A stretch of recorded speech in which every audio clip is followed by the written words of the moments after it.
So in this PowerPoint, I'm going to go through the last half of the class that we didn't get to in Class 5 on Zeus and Hera, specifically talking about Typhoeus, some of the children of Zeus and Hera, and then flood myths.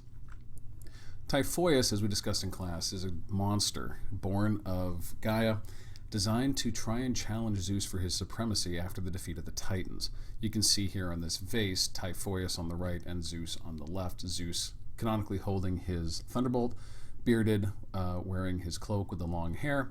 Typhoeus on the right looking like a half snake, half eagle bird thing, but clearly a monster and clearly designed to destroy Zeus. Now, Typhoeus is an absolutely nasty, nasty critter, born of Gaia and Tartarus with Aphrodite's help. And on page 73 of the Theogony, you can see in line 820 just how nasty he was. You'd see that he has snake heads, snake tongues, his head's shot fire, there are voices with unspeakable sounds, sometimes sounding like bulls, sometimes sounding like animals, sometimes sounding like gods, lions, packs of dogs, and he is just an absolutely terrifying force of nature designed by Gaia, who was angry at the defeat of the Titans, to destroy Zeus. And the war with Zeus, which Typhoeus engages in, you can see here in Theogony 844 and 852. What you have is a mano-a-mano fight between Typhoeus and Zeus. The rest of the Olympians do not participate. They stay out of it. You see here, for example, that Hades, lord of the dead below, trembled, and so did the Titans around Cronus and Tartarus from the endless noise and the awful war.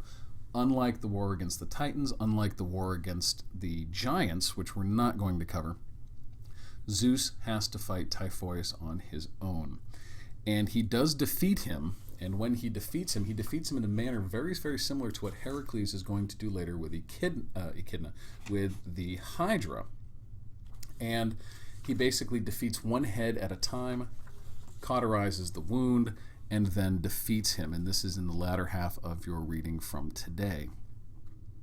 He threw him down crippled. This is lines 855 and going forward. He burned all the dread monster's unspeakable heads. And when he had whipped him and broken him with blows, he threw him down crippled, and great Gaia groaned. Fire poured from the thunderstruck Lord in the dark, rugged glens of the mountain where he was hit, and the vast earth burned widely from unspeakable heat, as melted as tin is melted in well-bored crucibles by workmen's skill, or even iron. And you see at the very end there that Zeus, vexed in spirit, threw Typhoeus into wide Tartarus. The battle's insane between these two. You see how the entire world is aflame, that it rumbles, it trembles. This is designed to give you an idea of just how powerful Typhoeus is, and conversely, because he wins, just how powerful Zeus is. Now, Typhoeus, before his defeat, is responsible for fathering a number of just nasty critters. For example, he is the father of Cerberus, the three-headed dog that guards the underworld, or the many-headed dog that guards the underworld. He is also the father of the Hydra, whom Heracles is later going to defeat, and the Chimera, who is also going to be one of the more famous monsters from Greek antiquity. When Typhoeus is defeated, he is, according to Hesiod, thrown into Tartarus. There is an alternative version that he is now actually buried under Mount Etna in Sicily, which explains why Mount Etna is probably the most active volcano in the Mediterranean basin. It's erupting fairly constantly. Every now and then, every couple of months actually, you see it erupting on the news. And one of the reasons to explain why Etna was so active was that Typhoeus had been buried beneath it by Zeus.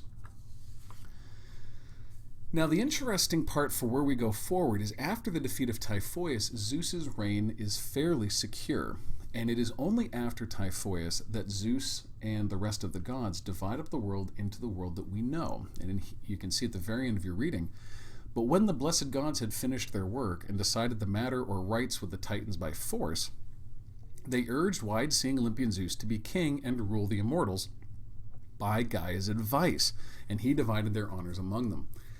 So we see here two interesting things. One, Gaia, who had created Typhoeus, now actually advises the Olympians to make Zeus the king. Remember, Zeus is the youngest of the children of Cronus.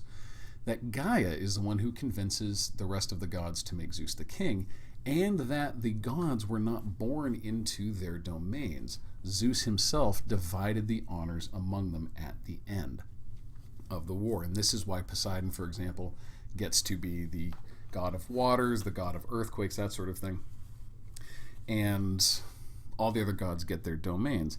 Your book has a note on page 75 that there is a different version of this in the Iliad, where Poseidon describes the division of the world as actually one that happened by lot. So they threw lots, functionally, to decide who would be the sky god, the underworld god, and the god of the seas. And it just happened to work out in that account that Zeus got the sky, Poseidon the seas, and Hades the world below.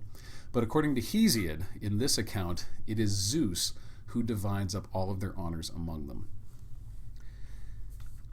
Now Zeus, as I mentioned in class, Zeus is one of those gods, as with actually any god, that has a lot of children.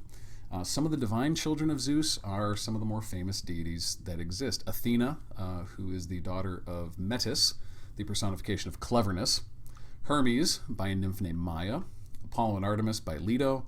Persephone by Demeter, who happens to be Zeus's sister. Aphrodite in some accounts. Now, Aphrodite, as I mentioned in class, is generally considered to be the Tower Genesis in the sea foam from Uranus's severed genitals combined with sea foam to make Aphrodite. In some accounts, some alternate accounts, Aphrodite is actually Zeus's child by Dione, who is an Oceanid. He also is the father of the hours, the fates, the graces, and the muses in some accounts. But again, there's alternate versions to a lot of different things. We are going to deal with some versions of the myths, ones that we find, for example, in Hesiod, Euripides, and Homer, and the Homeric hymns. We're not going to be covering all of them. And if anyone is interested, I can recommend certainly some good textbooks on Greek mythology that will cover a lot more of these stories. When it comes to mortal children, that's what we're going to be covering in the last third of the class. The mortal children are why Zeus is really called the father of gods and men. He is the founder of many, many, many, many of the lines of aristocracy that you find in traditional Greek society. There's always a pregnancy. When in a story Zeus has relations with a woman, she is going to get pregnant. That's just a fact. And Zeus's mortal children often become heroes. People like Perseus or Theseus, they are heroes, founders of aristocratic lines. You always want to trace your ascendants back to a god. Julius Caesar was famous for doing this in the Roman world because it gives you some legitimacy to rule or to be the great hero that you claim yourself to be. We talked about the story of Io, for example. We're going to see Zeus being the father of children, mortal children, a lot more, and in fact Heracles being the most famous of these. Now I do want to go back to a little bit about the second creation story when it comes to mankind. We talked about Prometheus and Pandora and all of that, but we did not quite get into the story of the flood myths. And the flood myths start with Lycaon, a guy named Lycaon, who is an example of human wickedness. Lycaon refused to believe that Zeus himself had actually come to his house. The story can be found in Ovid's Metamorphoses. Zeus and another god come down to earth to walk among mankind, and they go to Lycaon's house. And Lycaon invites them in, and in the course of the guest-friendship relationship, which we'll get into a lot more in the Odyssey, it comes out that Zeus is in fact a god. Lycaon refuses to believe, however, that Zeus is who he says he is, and decides that night he is going to kill Zeus when he falls asleep. Zeus thus decides that humanity is just too wicked to survive, and he decides to destroy humanity. And this is where we get the myth of Deucalion and Pyrrha. Now, flood myths are not unique to the Greek world. Flood myths exist all over the world. There's an Assyrian myth, which says, and I'm quoting from one of the translations, "Too many people, gods decide to cleanse the earth. Utnapishtim, warned by the god Ea in a dream, builds a huge boat in a week. His family, himself, and the craftsmen, and the seed of all living creatures get in the boat. It then storms for 6 days. The gods repent and weep when they see everyone dead. Only Mount Nisr, where the boat landed, was not covered by water. 7 days later, Utnapishtim released a dove, but it returned. Then a sparrow, which also returned. Then a raven, which did not return. And thus Utnapishtim knew that the waters had receded far enough for people to emerge from the boat. There's also obviously an Old Testament flood myth. In Lithuanian mythology, people caused a war. They were the cause of war and injustice. The head god Prazinas sent 2 giants, water and wind, to destroy the earth. 20 days and 20 nights of destruction ensued. The shell of a nut that the head god was eating landed near a peak on the tallest mountain, where some people and animals had fled. Everybody then climbed in and survived, and God's wrath abated. The people dispersed, except for one elderly couple who stayed where they landed. To comfort them, Pramzimus, the god, sent a rainbow and advised them to jump over the bones of the earth 9 times. They did so, and up sprang 9 other couples, from which the 9 traditional Lithuanian tribes were descended. There's also a Cree myth in Native American mythology. A man survived the deluge in his canoe. He sent forth a raven, but it did not return, and in punishment it was changed from white to black. He next sent out a wood pigeon. It returned with mud in its claws, by which the man inferred that the earth had dried. So you can see from just these 4 accounts that there are a lot of similarities in flood myths worldwide. The one that we know from the readings, Deucalion and Pyrrha, is the one that we're going to be focusing on here.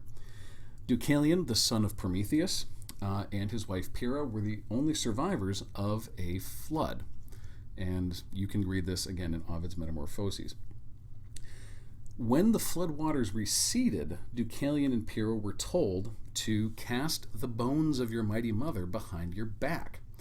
And not knowing exactly what this was, they sort of wandered around, prayed, and then found out it was Pyrrha, if I'm not mistaken, who said, what we need to do is throw over our back stones, because our mother is the earth and the stones are the bones of our mother. And that's where people come from.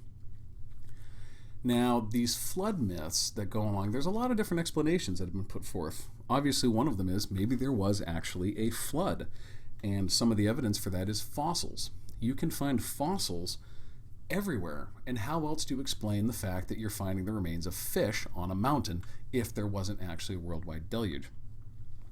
It's also possible that these explanations come from the fact that civilization of these cultures started in and around rivers, which flood regularly. You think of the Nile, for example. What made Egypt so fertile was the flooding of the Nile. The Fertile Crescent in the Middle East, where you have the earliest civilizations that are going to be spreading sort of towards the Mediterranean. If civilization starts near rivers, starts near waters, there's going to be times when the water is higher, sometimes devastatingly higher, and that may account for these flood myths. It's also possible to look at a psychological reason that, for example, the collective unconscious, that if there is a flood, then that may have been passed down through humanity at a very foundational level. Or it's possible that this sort of story, which deals with the rebirth of man, simply is a convenient way to explain how the world got the way that it is. People do not swim well. We are not very much designed for life in the water unless your name is Michael Phelps. So at some point, if the world needs to be cleansed, doing it through water is a great way to do it, because humans are not very well suited for the water. Now that is a brief overview of what I was going to cover today in class. For Thursday, we're going to pick up with more of the deities. We're going to be talking about Apollo and Artemis. And your readings are 3 of the Homeric hymns, 3, 9, and 27, and several short selections from Ovid's Metamorphoses, the stories of Daphne, Callisto, Actaeon, Niobe, and Marsyas. And these are posted on Canvas. If you have any questions, please do not hesitate to let me know.